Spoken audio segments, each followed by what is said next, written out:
Peace, peace, peace. What it is, this your brother Tyvon Sueno, aka the Orthodox Moor, aka the Seven Pillar Saracen.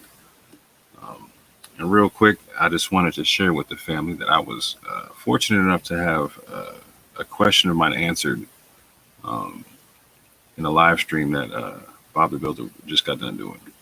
So I wanted to share that question real quick and his answer, and then later on, I'm going to do a bit of a review as to what he was talking about. So without further ado, here we go.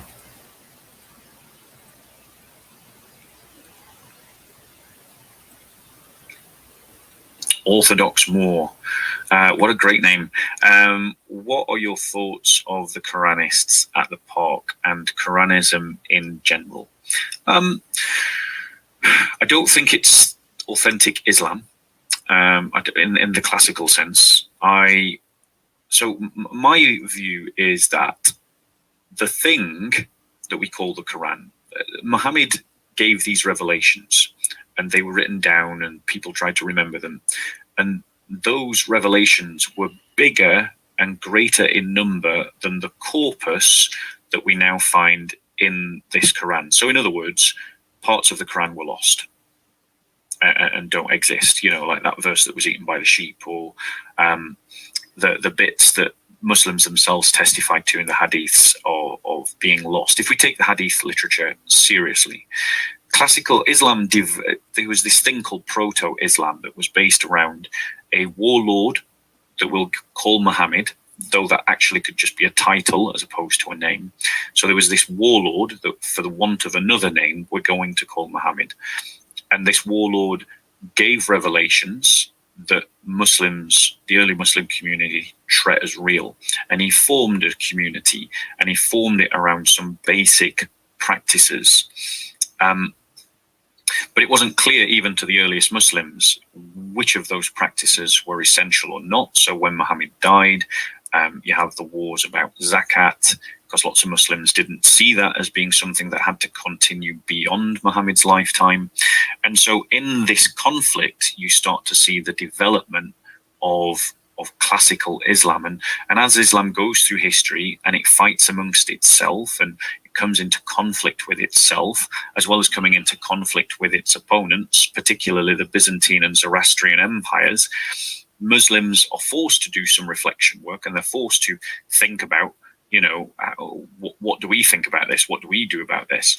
And they end up having to link this back to Muhammad, and so they start to create hadiths to do that. The perfect example being Rajam, the stoning, which is a verse not found in the Quran. Stoning for adultery, it's not found in the Quran. The Quranic punishment is lashing for adultery.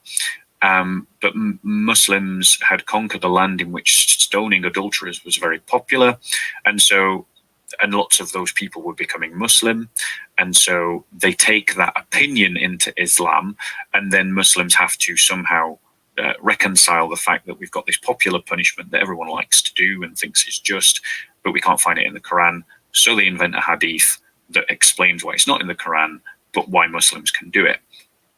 And Islam goes through and it kind of crystallizes into what we understand.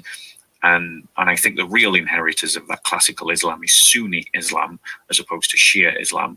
I think that Shia Islam is just the Persians sticking two fingers up at the Arabs and saying, right, we'll have your religion, but we're going to break it and make it our own. And then the Quranists emerge very recently in Islamic history, and they recognize the historical development of Islam. They recognize the spurious nature of hadiths. They recognize that hadiths are incredibly problematic, and they attempt to reform Islam by dumping this hugely problematic system that's connected to core traditional Islam of the hadiths, bearing in mind that Muslims themselves can't agree which hadiths to use. I mean, Shias and Sunni use different hadiths. There's no agreement amongst them which ones they use. And obviously, depending on which set of hadiths you use, you're going to interpret the Quran very differently. and as a way of getting around that very problematic situation, the Quranists go, well, let's just use the Quran, which intellectually is a good move, but from a historical point of view, it is a complete abrogation of what classical Islam is. And Dr. Lycona has arrived. So that is the last of these questions. If you bear with us 1 second, what I'm going to do. So thank you to Bob the Builder for taking that question. And I really appreciate his answer and the candidness of his answer. And so I look forward to dealing with that answer later on. And I will give some length to it. Hey, big up to my man IC3. What's good, brother man? Yeah, I will definitely be sending you that email real soon, fam. But with that, I say peace and love, and I hope y'all have a good day.